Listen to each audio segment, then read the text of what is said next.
Welcome nerds, my name is Jeremiah and this is my completely objective thoughts on Markipliers' movie Iron Lung as well as the state of indie filmmaking. Now, this is actually based off of a video game that Markiplier played and he loved it so much that he wanted to make a movie out of it. Oh, hey! What? He also asked the creator who had hands-on experience and was there with him when he was making it, so he was directly involved with the making of the adaptation. This is the movie that made Markiplier turn down being the opening death in FNAF 1 the movie. So this is important to him. And this is currently the second most grossing movie in America right now. It was previously number 1 but got beat out by Sam Raimi's Send Help. And it made $17.8 million against a $3 million budget. And this didn't have any studio backing, so the reason it got played in so many theaters was because fans did a campaign where they called theaters and asked them to play the movie. So this was all due to Markiplier's fan base, that this became so wide, to the point where it even went abroad and is not just in America, but all around the world, including other countries, such as Canada, which is where I'm from, so I was able to watch it. Markiplier wrote, directed, edited, and produced it all on himself. No funding from anything, just out of his own pocket. So when you watch the movie in theaters, there's no logo, it just begins. That's pretty cool, it's actually something I've never seen before. The basic plot is that it's a post-apocalyptic future where all stars and habitable planets disappear. It's called the Quiet Rapture. The few survivors send a convict into a moon which is just a blood ocean to look for resources that could sustain humanity. And it's a horror movie, so of course it doesn't go well. So that's all I'll give away in terms of plot, because that's the basis, because you really do need to watch the movie to get the experience properly. Oh, and the theater was completely packed, like there were so many people in there. And it was actually really hot in the theater, which is funny because there's a line in the movie where he says, "Why is it so hot in here?" So I turned to one of the theater goers and told them, and she was like, "Yeah, are they trying to be immersive or something?" Which, funny enough, it actually was immersive because it made me feel like I was actually in a submarine. Which also helped the fact that I came late, so I didn't have time to get drinks or anything, so all I had was peanut M&Ms, which is a very small bag, and no water. So I was actually kind of thirsty, which got me feeling the way the character was feeling in the movie, especially when he drinks a whole thing of water. I'm thinking, man, I could really use some water right now. It was actually pretty immersive. Like, I'm not sure if this is actually intentional, because I commented on one of Markiplier's videos saying this, and I got like 7 replies saying that they also were hot, so I don't think it was intentional. Markiplier, if you're watching this, let me know. You're probably not watching it, but hey. Oh, and fun fact, this movie has the most fake blood used in any movie ever, which does make sense because, you know, it's a blood ocean. What do I think of it? I think the movie was good. It held the tension really well, it was atmospheric, it was intense, it really got you feeling in the moment, and it was very well written. There was never a moment where I didn't feel immersed, and there was no moment that took me out of it. The whole time, I completely believed it.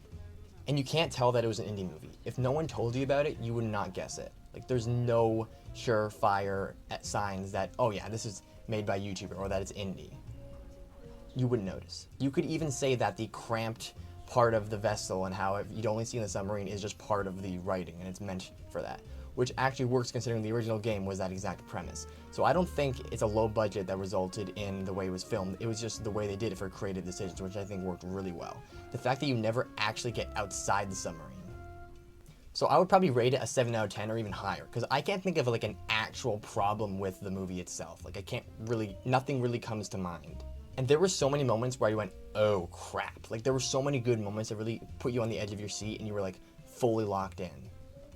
There's actually a great moment in the movie where the main character thinks he's losing his mind. He thinks he sees something and the visuals even show it happen, only for later it to be revealed that it didn't actually happen, or maybe it did.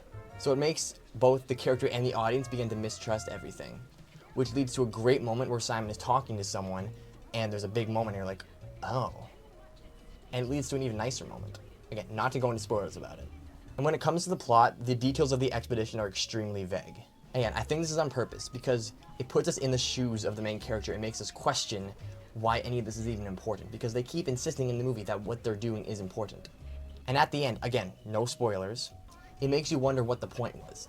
And I think the lasting point that you're supposed to get from the movie is that we'll be put in situations that aren't fair, and we are unsure of whether or not it's even worth it to do in the first place. So it becomes either you do it or you don't do it.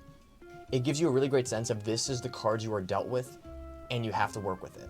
And I think that's really well portrayed in the movie. One small problem is that I think the movie was a little bit too long. Like, there are moments where nothing is really happening, and it is a little bit boring. And the movie could have been shorter, because it's just over 2 hours, and it could have been an hour and 45. You could have shaved off 15 minutes, probably. But even then, I'd say that actually helps with the experience. Especially when you're in the theater. You feel like you're right there with him in the submarine. Again, sure, some audiences may not like it, but I do think it helps the experience, especially in the theater. Which brings me to my final point. I'm kind of in a crunch filming this because I gotta get my hair cut in a few minutes. But seriously, watch this movie in theaters, show your support for this type of filmmaking. Not only is this actually not only a good movie, but a good game adaptation, but also it proves that indie films have a place in the future of modern filmmaking. Sure, Markiplier had the money to make this. He did. Because he is a famous YouTuber. He has money. But not a lot. Again, he only had a $3 million budget, which isn't a lot when it comes to films. Even some indie films have a lot more than that. Like, some have 10 million. Again, it's a very low budget. Again, I don't know if this is true. If it isn't, I'll just cut this part out of the video. But I'm pretty sure this is the first indie movie funded out of pocket to be played in theaters without any studio backing.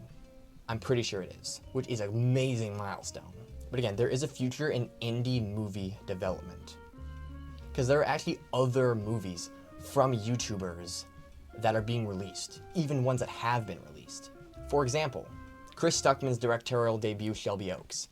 The creator of The Backrooms. He was 16 when he 3D animated an entire minimal space horror series on YouTube called The Backrooms. And A24 picked him up to direct the movie at 20 years old. Bro is the same age as me and he got hired. That is crazy. Why isn't anyone hiring me? Or Dylan Clark. He got his start making short horror films. And now Jordan Peele and Sam Raimi are producing his feature-length adaptation of his short film Portrait of God.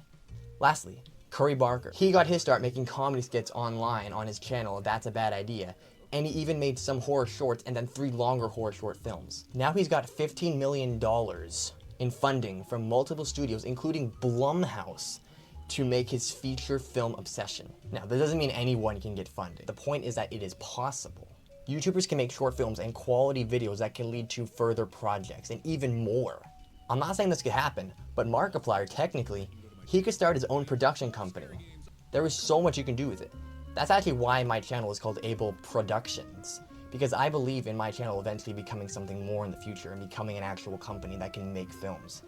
That is what I want to do with my future. That is what I want to make. I want to make feature films. I want to make this. And it can start here. Through YouTube, we can create a whole new world. A dazzling place where we can make stuff without having to succumb to bigger corporations and bigger studios to fund them. And Markiplier's movie is just the beginning, and I am so excited to see where we go from here. With that being said, thank you so much for watching, and God bless.